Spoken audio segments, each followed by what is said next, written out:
Ito mga minamahal, yung ipapakita ko sa inyo, ito yung totoong rally.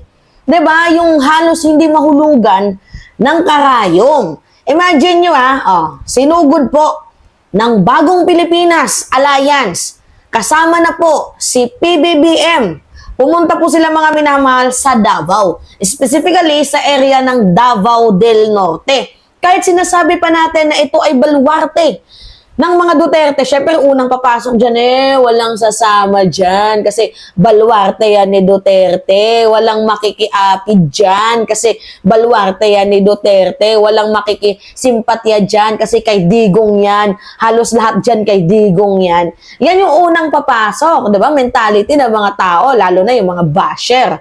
Pero nagkakamali kayo, mga minamahal, kondisyon, di ba?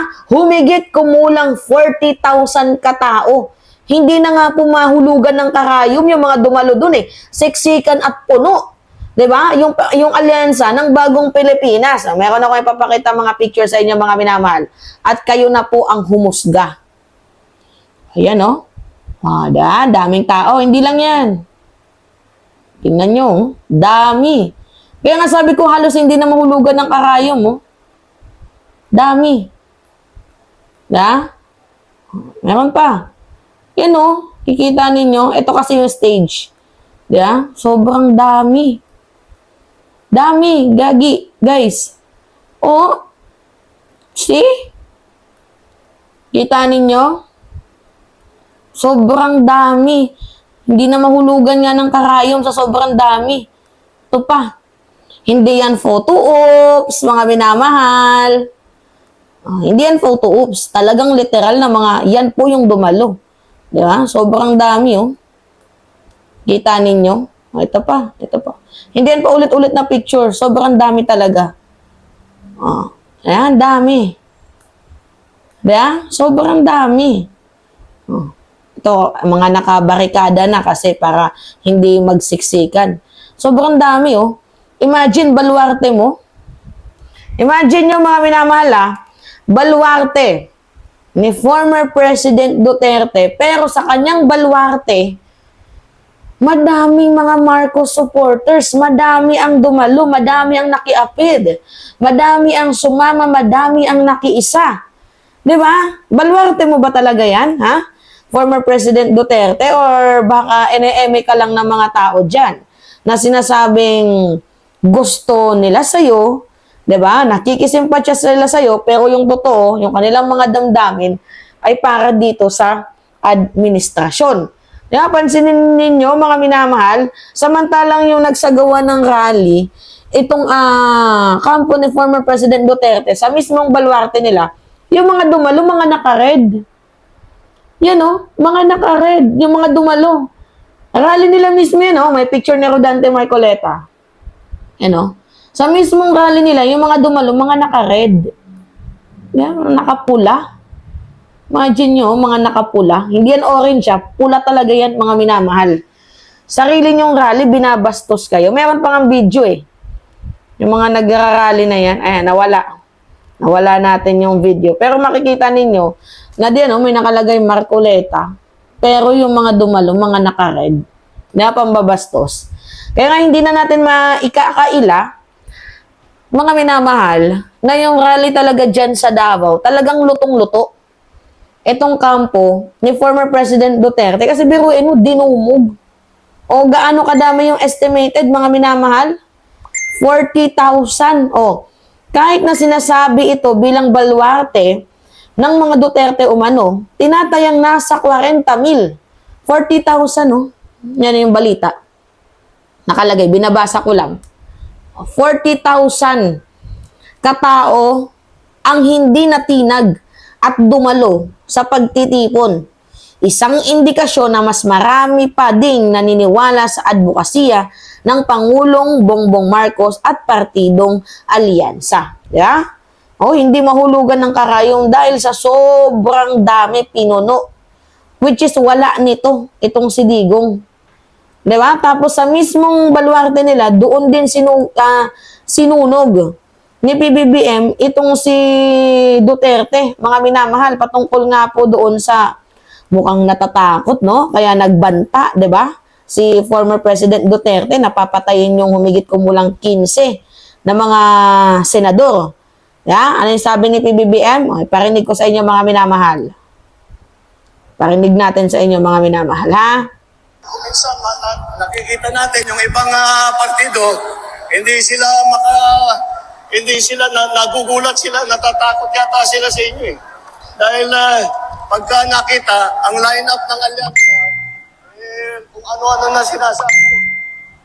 Narinig lang natin nung isang araw. Wala daw pag-asa. Siguro, kanina wala silang pag-asa. Kaya papatay na lang sila ng 15 na senador. Ay, talaga, bagay. Mahirap naman yung ibang tao. Ang iniisip lang nila, ang isa-isang solusyon sa lahat ng problema ay pumatay pa ng Pilipino. Nakakapagtaka kung bakit ganun. Ang pinipiling biktima, ako walang pinipiling ipagtanggol. Diba? O, sunog, mga minamahal. Ni President Bongbong Marcos, itong si Kadigungan. Walang ibang naiisip na solusyon ng iba dyan, kundi puro patayan.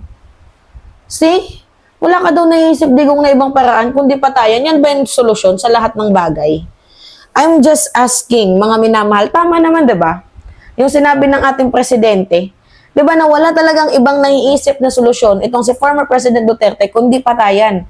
Kapag alam niyang dehado siya, papatayin niya na lang. Yeah, katulad ng mga, ito, kung hindi nakatakas si Edgar Matobato, patay na din yan. Si Arturo Las Cañas, nategi na din yan. Madami pa.